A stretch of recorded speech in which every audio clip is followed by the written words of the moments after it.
तर सिन्नरमधील स्वाभिमानीच्या मेळाव्यात राजू शेट्टी यांनी 2 ठराव मांडलेले आहेत। 40 रुपयांच्या आत दुधाला 1 पैसाही कमी घेणार नाही असं शेट्टींनी म्हटलंय। भेसळखोरांविरोधात खोरांवर कारवाई करून नकली दुधाची वाट लावावी अशी ही मागणी शेट्टींकडून करण्यात आली आहे। तर भाव मिळेपर्यंत मंत्र्यांना दूध पट्ट्यात येऊ देऊ नका असंही राजू शेट्टींनी म्हटलंय। मंत्र्यांना दुधाची अंघोळ घालूयात असं वक्तव्य त्यांनी केलंय। या भेसळखोरांच्यावर काही कारवाई करत नाही।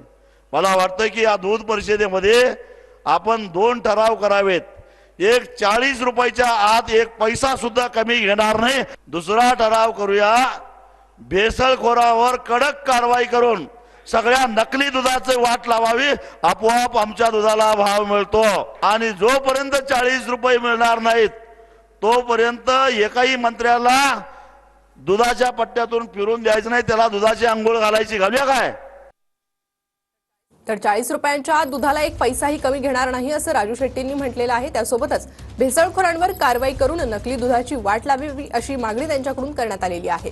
तर मंत्र्यांना दूध पट्ट्यात येऊ देऊ नका असा इशारा त्यांनी दिलाय। मंत्र्यांना दुधाची अंघोळ घालण्याचा इशारा देखील राजू शेट्टी यांनी दिलेला आहे।